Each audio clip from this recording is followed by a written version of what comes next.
Hi friends, welcome to competitive cracker.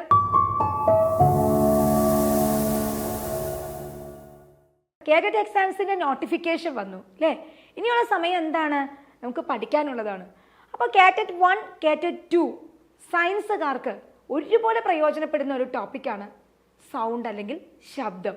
അപ്പം ശബ്ദത്തിൽ നിന്ന് ഇമ്പോർട്ടൻ്റ് ആയിട്ടുള്ള കുറച്ച് കാര്യങ്ങൾ നമുക്കൊന്ന് നോക്കാം. എന്താണ് ശബ്ദം? ശ്രവണബോധം ഉളവാക്കുന്ന ഊർജ രൂപമാണ് ശബ്ദം എന്ന് പറയുന്നത്. അപ്പോൾ ശബ്ദം ഒരു ഊർജമാണ് അല്ലേ? സൗണ്ട് എനർജി എന്ന് നമ്മൾ പറയാം. അപ്പം അതൊരു ഊർജരൂപം തന്നെയാണ്. അത് നമുക്ക് എന്താണ് കാണിച്ചു തരുന്നത്? നമുക്ക് ശ്രവണം അല്ലേ, കേൾവി എന്ന് പറയുന്ന ആ ഒരു അനുഭവം ഉണ്ടാക്കി തരുന്നു അല്ലേ? ശ്രവണബോധം ഉണ്ടാക്കുന്ന ഒരു ഊർജ രൂപമാണ് ശബ്ദം. ശബ്ദം എന്ന് പറയുന്നതും ഒരു എനർജിയാണ്, സൗണ്ട് എനർജിയാണ്. ഓക്കെ, അപ്പം അത് മനസ്സിലായി. ഇനി എങ്ങനെയാണ് ശബ്ദം ഉണ്ടാവണമെന്ന് എല്ലാവർക്കും അറിയാം. വസ്തുക്കളുടെ കമ്പനം മൂലമാണ് അല്ലേ? ശബ്ദം എപ്പോഴും ഉണ്ടാകുന്നത് എന്താണ്? കമ്പനം മൂലമാണ്. വസ്തുക്കളുടെ കമ്പനം മൂലമാണ്, വൈബ്രേഷൻ കാരണമാണ് ശബ്ദം ഉണ്ടാകുന്നത്. അപ്പോൾ ഒരു ശബ്ദം പുറപ്പെടുവിക്കുമ്പോൾ ഏതെങ്കിലും പാർട്സ് അല്ലേ, ഓരോന്നിനും ഓരോന്നാണ് ഇതിൻ്റെ വൈബ്രേഷൻ അവിടെ ഉണ്ടാകും. അപ്പോൾ വൈബ്രേഷൻ കാരണമാണ്, കമ്പനം മൂലമാണ് ശബ്ദം ഉണ്ടാകുന്നത്. ഓക്കെ അല്ലേ? ഇനി നമുക്ക് ശബ്ദം എങ്ങനെയാണ് സഞ്ചരിക്കുന്നത് അല്ലേ? ശബ്ദത്തിൻ്റെ പ്രേക്ഷണം, ശബ്ദപ്രേക്ഷണം. ശബ്ദത്തിന് സഞ്ചരിക്കാൻ ഒരു മാധ്യമം ആവശ്യമാണ്. ശബ്ദത്തിൻ്റെ ഒരു പ്രത്യേകത എന്താണ്? അതിന് സഞ്ചരിക്കാൻ ഒരു മാധ്യമം, അതായത് ഒരു മീഡിയം വേണം അല്ലേ? അതെപ്പോഴും ഒരു മീഡിയത്തിലൂടെ മാത്രമേ സഞ്ചരിക്കുള്ളൂ. നമുക്കറിയാം, ശൂന്യാകാശത്ത് ചെന്നാൽ സംസാരിച്ചാൽ കേൾക്കില്ല. എന്തുകൊണ്ടാണ്? അവിടെ ഒരു മീഡിയം, ഒരു മാധ്യമമില്ല. വായുവോ വെള്ളമോ അങ്ങനെ എന്തെങ്കിലും ഒരു മാധ്യമത്തിലൂടെ മാത്രമേ, ഖരാവസ്ഥയിലുള്ളതോ അങ്ങനെ എന്തെങ്കിലും ഒരു മാധ്യമത്തിലൂടെ മാത്രമേ ശബ്ദത്തിന് സഞ്ചരിക്കാൻ പറ്റുള്ളൂ. അപ്പോൾ ശബ്ദം ഒരിക്കലും എന്തിലൂടെ സഞ്ചരിക്കില്ല? ശൂന്യതയിലൂടെ ശബ്ദം ഒരിക്കലും സഞ്ചരിക്കില്ല. ഓക്കെ, അപ്പോൾ ശബ്ദത്തിന് സഞ്ചരിക്കാൻ എന്ത് വേണം? ഒരു മാധ്യമം ആവശ്യമാണ്. അതൊരിക്കലും ശൂന്യതയിലൂടെ അത് സഞ്ചരിക്കില്ല. ഓക്കെ, അടുത്തത്, എല്ലാ മാധ്യമങ്ങളിലൂടെയും ശബ്ദം സഞ്ചരിക്കുന്നത് ഒരേ വേഗത്തിലല്ല. ശബ്ദത്തിന് സഞ്ചരിക്കാൻ ഒരു മാധ്യമം നമുക്ക് ആവശ്യമാണ്. പക്ഷെ എല്ലാ മാധ്യമങ്ങളിലൂടെയും ഒരേപോലെയാണ് സഞ്ചരിക്കുന്നത്? അല്ല. മാധ്യമം മാറുന്നതനുസരിച്ച് ശബ്ദത്തിൻ്റെ വേഗതയിലും വ്യത്യാസം വരുന്നുണ്ട് അല്ലേ? അപ്പോൾ ഖരാവസ്ഥയിലുള്ളതിൽ നിന്ന് വ്യത്യാസമാണ് ദ്രാവകാവസ്ഥയിലെ ശബ്ദത്തിൻ്റെ സഞ്ചാരം എന്ന് പറയുന്നത് അല്ലേ? വേഗം, സഞ്ചാരവേഗം എന്ന് പറയുന്നത്. അവിടെ നിന്ന് വ്യത്യാസമാണ് വായുവിലെ സഞ്ചാരവേഗം എന്ന് പറയുന്നത്. അപ്പോൾ ശബ്ദം എല്ലാ മാധ്യമങ്ങളിലും ഒരേ വേഗത്തിലല്ല സഞ്ചരിക്കുന്നത്. ശബ്ദം ഏറ്റവും കൂടുതൽ അല്ലെങ്കിൽ ഏറ്റവും വേഗത്തിൽ സഞ്ചരിക്കുന്നത് ഖരപദാർത്ഥങ്ങളിലൂടെയാണ്, അല്ലെങ്കിൽ ഖരാവസ്ഥയിലാണ്. ഖരാവസ്ഥയിലുള്ള പദാർത്ഥങ്ങളിലൂടെയാണ് ശബ്ദം ഏറ്റവും വേഗതയിൽ സഞ്ചരിക്കുന്നത്. അപ്പോൾ എല്ലാ മാധ്യമത്തിലൂടെയുള്ള സഞ്ചാരം ഒരുപോലെയല്ല. ശബ്ദം ഏറ്റവും വേഗതയിൽ സഞ്ചരിക്കുന്നത് ഖരാവസ്ഥയിലൂടെയാണ്. ഖരാവസ്ഥയിലുള്ള പദാർത്ഥങ്ങളിലാണ് ശബ്ദവേഗം കൂടുന്നത്. അടുത്തത്, താപനില കൂടുമ്പോൾ ശബ്ദവേഗം കൂടുന്നു. ഇതും ഓർത്തിരിക്കുക. താപനില കൂടുമ്പോൾ ശബ്ദവേഗം കൂടുന്നു. ഓർത്തിരിക്കുക, എല്ലാ മാധ്യമങ്ങളിലൂടെയും ശബ്ദം ഒരേ വേഗത്തിലല്ല സഞ്ചരിക്കുന്നത്. ശബ്ദം ഏറ്റവും വേഗത്തിൽ സഞ്ചരിക്കുന്നത് ഖരപദാർത്ഥങ്ങളിലൂടെയാണ്.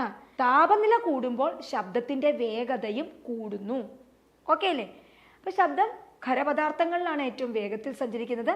വായുവിലൂടെ സഞ്ചരിക്കുന്നത് ആണ് ഏറ്റവും കുറവ് അല്ലേ? ഏറ്റവും വേഗത കുറവ് എന്താണ്? വായുവിലാണ്. അപ്പം നമുക്ക് ആ കാര്യങ്ങളൊക്കെ ഒന്നും കൂടി നോക്കാം. ഇത് നോക്കാം. ഖരാവസ്ഥയിൽ, ഖരത്തിൽ തന്നെ അലൂമിനിയത്തിലൂടെ നോക്കാം ശബ്ദവേഗം എത്രയാണ്? 25 ഡിഗ്രി സെൽഷ്യസിൻ്റെ, നമ്മുടെ പാഠപുസ്തകത്തിൽ തന്നെയാണ് 25 ഡിഗ്രി സെൽഷ്യസിൻ്റെ ശബ്ദവേഗമാണ് പറയുന്നത്. അലൂമിനിയം എന്ന് പറയുന്ന ആ മെറ്റലിലൂടെ, ഖരപദാർത്ഥമാണല്ലോ, സോളിഡ് ആണല്ലോ, അതിലൂടെ ഇതാണ് അതിൻ്റെ വേഗത, മീറ്റർ പെർ സെക്കൻഡ് അല്ലേ? 6423 അതേസമയത്ത് സ്റ്റീലാവുമ്പോൾ അത് 5944. അങ്ങനെ ഓരോ പദാർത്ഥത്തിനനുസരിച്ച് എന്ത് വരുന്നുണ്ട്? ശബ്ദത്തിൻ്റെ വേഗതയ്ക്ക് വ്യത്യാസം വരുന്നുണ്ട്. ഓക്കെ, ഏറ്റവും വേഗതയിൽ സഞ്ചരിക്കുന്നത് എപ്പോഴും ഖരപദാർത്ഥം, അതായത് സോളിഡ്സിലാണ് കേട്ടോ. സോളിഡ്സിലൂടെയാണ് ഏറ്റവും വേഗതയിൽ സഞ്ചരിക്കുന്നത്. ഇനി അടുത്തത്, ദ്രാവകത്തിലേക്ക് വരുമ്പോൾ നോക്ക്, കടൽ ജലത്തിലൂടെ സഞ്ചരിക്കുന്നത് 1525 മീറ്റർ പെർ സെക്കൻഡിലാണ്. അതേസമയത്ത് ശുദ്ധജലത്തിലൂടെ സഞ്ചരിക്കുന്നത് 1485. ക്ലിയർ അല്ലേ? അപ്പം മാധ്യമത്തിൽ തന്നെ, ആ മാധ്യമങ്ങളിൽ തന്നെ വ്യത്യാസമുണ്ട് അല്ലേ? ഖരത്തിലും ദ്രാവകത്തിലും വാതകത്തിലും ശബ്ദത്തിൻ്റെ പ്രേഷണത്തിന്, അതായത് സഞ്ചാരത്തിന് വേഗതയിൽ വ്യത്യാസമുണ്ട്. അതുകൂടാതെ തന്നെ അതിൽ തന്നെ പലതിലും വ്യത്യാസമുണ്ട്. ക്ലിയർ ആയല്ലോ അല്ലേ? യെസ്. ഇനി അടുത്തത് വാതകത്തിൽ നോക്കുക. ഹീലിയത്തിൽ വരുമ്പോൾ 968 ആണ് അതിൻ്റെ സഞ്ചാര വേഗത എന്ന് പറയുന്നത്. അതുപോലെ വായുവിലേക്ക് വരുമ്പോൾ 347 എന്നാണ് പറയുന്നത്. നമ്മൾ റൗണ്ട് അപ്പ് ചെയ്തെപ്പോഴും വായുവിൽ, എയറിൽ നമ്മൾ റൗണ്ട് അപ്പ് ചെയ്ത് ഇതിനെ എന്താക്കാറുണ്ട്? 350 എന്ന് കണക്കുകളിലൊക്കെ കാണാറുണ്ട് കേട്ടോ. അപ്പോൾ അതിനൊന്ന് റൗണ്ട് അപ്പ് ചെയ്യാറുണ്ട്. ഏതാണ്ട് ഒരു 350 മീറ്റർ/സെക്കൻഡ് എന്ന വേഗതയിലാണ് വായുവിലൂടെ നമ്മുടെ ശബ്ദം സഞ്ചരിക്കുന്നത്. ക്ലിയർ അല്ലേ? ഏതാണ്ട് റൗണ്ട് അപ്പ് ചെയ്ത്. ഓക്കെ, ടെക്സ്റ്റ് ബുക്കിൽ കിടക്കുന്നത് 347 എന്നാണ്. നമ്മൾ 350 വരെയൊക്കെ നമ്മൾ പറയാറുണ്ട്. ഓക്കെ, വായുവിലെ ശബ്ദത്തിൻ്റെ സഞ്ചാര വേഗത. ക്ലിയർ ആണല്ലോ? അടുത്തത് കേൾവിയെക്കുറിച്ചുള്ള പഠനത്തിനെ നമ്മൾ എന്താ വിളിക്കുക? ഓഡിയോളജി എന്നാണ്. അപ്പം ഓഡിയോളജി എന്താണ്? കേൾവിയെക്കുറിച്ചുള്ള പഠനമാണ് ഓഡിയോളജി. അടുത്തത് ശബ്ദത്തെക്കുറിച്ചുള്ള പഠനത്തിനെ നമ്മൾ എന്താ വിളിക്കുക? അക്വസ്റ്റിക്സ് എന്ന് വിളിക്കും അല്ലേ? അക്വസ്റ്റിക്സ് എന്താണ്? ശബ്ദത്തെക്കുറിച്ചുള്ള പഠനമാണ്. എന്താണ് ഓഡിയോളജി? കേൾവിയെക്കുറിച്ചുള്ള പഠനമാണ്. അപ്പോൾ ഓരോ പഠനം, ശബ്ദവുമായി ബന്ധപ്പെട്ട പഠനങ്ങൾ ഓർത്തിരിക്കുക. കേൾവിയെക്കുറിച്ചുള്ള പഠനം ഓഡിയോളജി, ശബ്ദത്തെക്കുറിച്ചുള്ള പഠനത്തിനെ എന്താ വിളിക്കുക? അക്വസ്റ്റിക്സ് എന്നാണ് വിളിക്കുക. ഓക്കെ. അടുത്തത് ശ്രവണ സഹായി. നമുക്ക് കേൾക്കാൻ കഴിഞ്ഞില്ലെങ്കിൽ നമ്മൾ പിന്നെ എന്താ യൂസ് ചെയ്യുക? ശ്രവണ സഹായികൾ നമ്മൾ യൂസ് ചെയ്യാറുണ്ട് അല്ലേ? ഹിയറിംഗ് എയ്ഡ്സ് ഉപയോഗിക്കാറുണ്ട്. അപ്പോൾ ശ്രവണ സഹായിക്ക് എന്തുണ്ട്? പ്രധാനമായിട്ടും 3 ഭാഗങ്ങളുണ്ട്. ശ്രവണ സഹായിക്ക് 3 ഭാഗങ്ങളുണ്ട്. എന്തൊക്കെയാണത്? മൈക്രോഫോൺ എന്താ ചെയ്യുന്നത്? ശബ്ദത്തെ വൈദ്യുത സിഗ്നലുകളാക്കി മാറ്റുന്നു. ഒന്നാമത്തെ ഭാഗം എന്ന് പറയുന്നത് ഒരു ശ്രവണ സഹായിയുടെ മൈക്രോഫോൺ ആണ്. മൈക്രോഫോൺ എന്താ ചെയ്യുന്നത്? ശബ്ദത്തെ വൈദ്യുത സിഗ്നലുകളാക്കി മാറ്റുന്നു. രണ്ടാമത്തെ ഭാഗം എന്ന് പറയുന്നത് ആംപ്ലിഫയർ ആണ്. ഒരു ശ്രവണ സഹായിയുടെ 3 പാർട്സ് ആണ്. ചെവി കേൾക്കാൻ പറ്റാത്തവർക്ക് വെക്കുന്നതാണ് ശ്രവണ സഹായി. അതിന് 3 ഭാഗങ്ങളുണ്ട്. മൈക്രോഫോണ്, ആംപ്ലിഫയർ, ലൗഡ് സ്പീക്കർ അല്ലേ? അതിൽ മൈക്രോഫോൺ എന്ത് ചെയ്യുന്നു? ശബ്ദത്തെ വൈദ്യുത സിഗ്നലുകളാക്കി മാറ്റുന്നു. ആംപ്ലിഫയർ വൈദ്യുത സിഗ്നലുകളെ ശക്തിപ്പെടുത്തുന്നു. ആംപ്ലിഫയർ എന്ത് ചെയ്യുന്നു? വൈദ്യുത സിഗ്നലുകളെ ശക്തിപ്പെടുത്തുന്നു. ലൗഡ് സ്പീക്കർ എന്ത് ചെയ്യുന്നു? ശക്തി കൂടിയ വൈദ്യുത സിഗ്നലുകളെ ഉച്ചത കൂടിയ ശബ്ദമാക്കി മാറ്റുന്നു. ശക്തി കൂടിയ വൈദ്യുത സിഗ്നലുകളെ ഉച്ചത കൂടിയ ശബ്ദമാക്കി മാറ്റുന്നു. അപ്പോൾ ഇതാണ് ശ്രവണ സഹായിയുടെ 3 പാർട്സ്. ഒന്നാമതായിട്ട് മൈക്രോഫോൺ ശബ്ദത്തെ വൈദ്യുത സിഗ്നലുകളാക്കി മാറ്റുന്നു. അടുത്തത് ആംപ്ലിഫയർ വൈദ്യുത സിഗ്നലുകളെ ശക്തിപ്പെടുത്തുന്നു. അടുത്തത് ലൗഡ് സ്പീക്കർ ശക്തി കൂടിയ വൈദ്യുത സിഗ്നലുകളെ ഉച്ചത കൂടിയ ശബ്ദമാക്കി മാറ്റുന്നു. ശക്തി കൂടിയ വൈദ്യുത സിഗ്നലുകളെ ഉച്ചത കൂടിയ ശബ്ദമാക്കി മാറ്റുന്നു. അപ്പോൾ ഇതാണ് ശ്രവണ സഹായിയും അതിൻ്റെ 3 ഭാഗങ്ങളും. മൈക്രോഫോൺ, ആംപ്ലിഫയർ, ലൗഡ് സ്പീക്കർ, അതിൻ്റെ പ്രവർത്തനങ്ങൾ. ക്ലിയർ അല്ലേ? അടുത്തത് ശബ്ദം ഒരാളിൽ ഉണ്ടാക്കുന്ന കേൾവി അനുഭവത്തിൻ്റെ അളവിനെയാണ് നമ്മൾ ലൗഡ്നെസ് അല്ലെങ്കിൽ ഉച്ചത എന്ന് പറയുന്നത്. അപ്പം എന്താണ് ഉച്ചത? ശബ്ദം ഒരാളിൽ ഉണ്ടാക്കുന്ന കേൾവി അനുഭവം. ശബ്ദം ഒരാളിൽ ഉണ്ടാക്കുന്ന കേൾവി അനുഭവത്തിൻ്റെ അളവാണ് ഉച്ചത അഥവാ ലൗഡ്നെസ് എന്ന് പറയുന്നത്. അപ്പം ലൗഡ്നെസ് എന്താണ്? ശബ്ദം ഒരാളിൽ ഉണ്ടാക്കുന്ന കേൾവി അനുഭവത്തിൻ്റെ അളവാണ് ലൗഡ്നെസ് അല്ലെങ്കിൽ ഉച്ചത എന്ന് പറയുന്നത്. ഉച്ചതയുടെ യൂണിറ്റ് ആണ് ഡെസിബൽ. അപ്പൊ എന്താണ് ഡെസിബൽ? ഉച്ചതയുടെ യൂണിറ്റ് ആണ് ഡെസിബൽ. അപ്പൊ ഉച്ചത എന്താണെന്നൊക്കെ എപ്പോഴും ചോദിക്കാറുണ്ട് കേട്ടോ. ഉച്ചത അല്ലെങ്കിൽ ലൗഡ്നെസ് എന്ന് പറയുന്നത് ശബ്ദം ഒരാളിൽ ഉണ്ടാക്കുന്ന കേൾവിയുടെ അല്ലെങ്കിൽ കേൾവി അനുഭവത്തിൻ്റെ അളവിനെയാണ് നമ്മൾ എന്ത് പറയുന്നത്? ഉച്ചത എന്ന് പറയുന്നത്, ലൗഡ്നെസ് എന്ന് പറയുന്നത്. അതിൻ്റെ യൂണിറ്റ് ആണ് ഡെസിബൽ എന്ന് പറയുന്നത്. ഇനി ശബ്ദവുമായി ബന്ധപ്പെട്ട് നമ്മൾ നിർബന്ധമായിട്ട് പറഞ്ഞിരിക്കേണ്ട കാര്യമാണ്. അത് പറയുന്നതിന് മുമ്പായിട്ട് കേറ്ററ്റിൻ്റെ നോട്ടിഫിക്കേഷൻ വന്നു. ഇനി നമുക്ക് പഠിത്തമാണ് അല്ലേ? ആ പഠിത്തത്തിന് മടി പിടിച്ചിരിക്കാൻ സമയമില്ല. കാരണം നമുക്ക് എക്സാം എത്രയും വേഗം ഉണ്ടാകും. ഈ എക്സാം നമുക്ക് ക്ലിയർ ചെയ്തേ പറ്റൂ. കാരണം എന്താ? അടുത്ത LPSC UPSC ആകുമ്പോഴത്തേക്കും കേറ്ററ്റ് നമുക്ക് നിർബന്ധമായിട്ടും ക്ലിയർ ചെയ്യണം അല്ലേ? നമുക്ക് അടുത്ത കേറ്ററ്റ് വരെയൊന്നും നോക്കിയിരിക്കാൻ നമുക്ക് പറ്റില്ല. നമ്മൾ എത്രയും വേഗം കേറ്ററ്റ് ക്ലിയർ ചെയ്യുക. അപ്പം അതിന് മടി പിടിച്ചിരിക്കാൻ നമുക്ക് ഇനി സമയമില്ല. അതിന് വേണ്ടിയിട്ട് എങ്ങനെ പഠിക്കണം, ഏതൊക്കെ കാര്യങ്ങൾ പഠിച്ചാൽ നമുക്ക് 1 ഉം 2 ഒക്കെ ക്ലിയർ ചെയ്യാൻ പറ്റും, കൃത്യമായ പ്ലാനിങ്ങോടെയും സ്ട്രാറ്റജിയോടും കൂടിയാണ് കാറ്ററ്റിൻ്റെ 40 ദിവസത്തെ ക്രാഷ് ബാച്ചുമായിട്ട് ടീം കോമ്പറ്റീറ്റീവ് ക്രാക്കർ നിങ്ങളിലേക്ക് എത്തുന്നത്. അപ്പോൾ തീർച്ചയായിട്ടും നിങ്ങൾക്ക് കാറ്ററ്റ് ക്ലിയർ ചെയ്യാൻ സാധിക്കുന്ന രീതിയിലാണ് ഈ ക്ലാസ്സുകളുടെ സ്ട്രാറ്റജി വരുന്നത്. നിങ്ങൾക്കറിയാം മെൻറ്റർഷിപ്പ് പ്രോഗ്രാംസ് ഉണ്ട്, ലൈവ് ക്ലാസ്സുകളുണ്ട്, അതുപോലെ തന്നെ എന്താണ് PDF നോട്ട്സ് ഉണ്ട്, എക്സാംസ് ഉണ്ട്, നിങ്ങളുടെ ഇവാലുവേഷനൊക്കെ ഉണ്ട് അല്ലേ, നിങ്ങളുടെ മാർക്കിൻ്റെ ഇവാലുവേഷൻ, നിങ്ങൾക്ക് എല്ലാ ഫെസിലിറ്റീസുമായിട്ടാണ് ടീം കോമ്പറ്റീറ്റീവ് ക്രാക്കറിൻ്റെ 40-day ക്രാഷ് കോഴ്സ് വന്നിരിക്കുന്നത്. അപ്പോൾ നിങ്ങൾക്ക് എത്രയും വേഗം ജോയിൻ ചെയ്ത് പഠിക്കുക.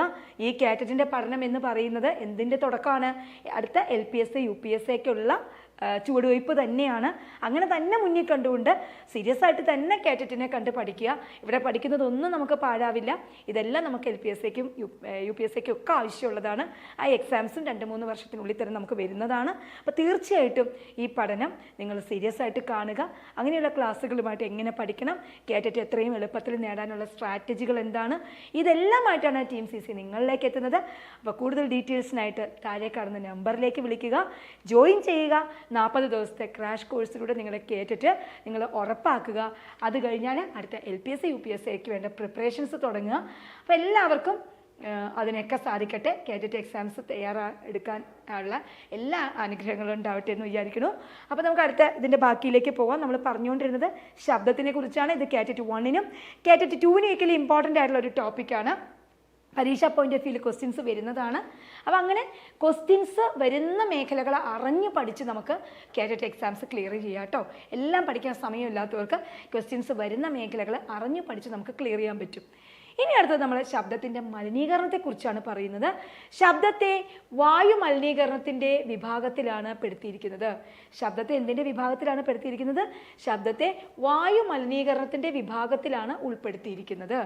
അപ്പോൾ വായുമലിനീകരണത്തിൽ വരുന്നതാണ് ശബ്ദത്തിൻ്റെ മലിനീകരണവും. ഓക്കെ, അടുത്തത് ആവശ്യമില്ലാത്ത ഉയർന്ന തലത്തിലുള്ള ശബ്ദത്തെ നമ്മൾ എന്താണ് പറയുന്നത്? നോയിസ് എന്നാണ് പറയുന്നത്. ആവശ്യമില്ലാത്ത ഉയർന്ന തലത്തിലുള്ള ശബ്ദത്തെ നമ്മൾ നോയിസ് എന്നാണ് പറയുന്നത്. ഈ നോയിസിനും പരിധിയുണ്ട്. ഇത് എപ്പോഴും പ്രീവിയസ് ക്വസ്റ്റ്യൻസിൽ കാണുന്നതാണ്. പരീക്ഷ പോയിന്റ് ഓഫ് വ്യൂവിൽ ഇമ്പോർട്ടൻ്റ് ആണ് ശബ്ദത്തിൽ നിന്ന്. എന്താണ്? വാണിജ്യ മേഖലയിൽ പകല് അനുവദിക്കപ്പെട്ടിട്ടുള്ള ശബ്ദ തീവ്രത എത്രയാണ്? 65 ഡെസിബലാണ് കേട്ടോ. ഈ ശബ്ദേ പാടുള്ളൂ അളവ് അല്ലേ, അത്രേ പാടുള്ളൂ. 65 ഡെസിബലാണ്. രാത്രി ആകുമ്പോൾ അത് 55 ഡെസിബലാണ് ആ ഉച്ചതയുടെ അളവ് അല്ലേ. എത്രയാണ് ഉച്ചതയുടെ അളവ്? 55 ഡെസിബലാണ്. ഓക്കെ അല്ലേ, വാണിജ്യ മേഖലയിൽ. ഇനി വ്യാപാര മേഖലയിലേക്ക് വരുമ്പോഴോ അത് 75 ഡെസിബലും അതുപോലെ തന്നെ രാത്രിയിൽ അത് 70 ഡെസിബലുമാണ് പാടുള്ളൂ. അങ്ങനെയാണ് അനുവദിക്കപ്പെട്ടിരിക്കുന്നത്. അപ്പോൾ വ്യാപാര മേഖലയിലെ ശബ്ദപരിധി എന്ന് പറയുന്നത് പകല് 75 ഡെസിബലും രാത്രി 70 ഡെസിബലുമാണ്. ഇനി പാർപ്പിട മേഖലയിലെ ശബ്ദപരിധി എന്ന് പറയുന്നത് പകല് 55 ഡെസിബലും രാത്രി 45 ഡെസിബലുമാണ്. പാർപ്പിട മേഖലയിലെ ശബ്ദപരിധി എന്ന് പറയുന്നത് പകല് 55 ഡെസിബലും രാത്രി 45 ഡെസിബലുമാണ്. അടുത്തത് നിശബ്ദ മേഖലയിലെ ശബ്ദ പരിധി എന്ന് പറയുന്നത് പകല് 50 ഡെസിബലും രാത്രി 40 ഡെസിബലുമാണ്. അപ്പം ക്ലിയർ ആയിട്ടും ഇത് പഠിക്കണം. ഇവിടെ നിന്ന് ക്വസ്റ്റ്യൻസ് പ്രീവിയസ്ലി ചോദിച്ചിട്ടുള്ളതാണ്. അപ്പോൾ എന്ത് പഠിക്കണം, എങ്ങനെ പഠിക്കണം, അറിഞ്ഞു പഠിച്ചാലേ കാറ്ററ്റ് ഫസ്റ്റ് അറ്റംപ്റ്റിൽ തന്നെ നമുക്ക് നേടിയെടുക്കാൻ സാധിക്കും. അങ്ങനെയുള്ള ക്ലാസ്സുകളുമായിട്ടാണ് ടീം CC നിങ്ങളിലേക്ക് എത്തുന്നത്. കൂടുതൽ ഡീറ്റെയിൽസിനായിട്ട് താഴെ കാണുന്ന നമ്പറിലേക്ക് വിളിക്കുക. 40 ദിവസത്തെ ക്രാഷ് കോഴ്സിലൂടെ കാറ്ററ്റ് നേടിയെടുക്കുക. LPSC UPSCക്കുള്ള തയ്യാറെടുപ്പ് തുടങ്ങുക. അപ്പോൾ ഓൾ ദ ബെസ്റ്റ്. വീണ്ടും കാണാം. Thank you.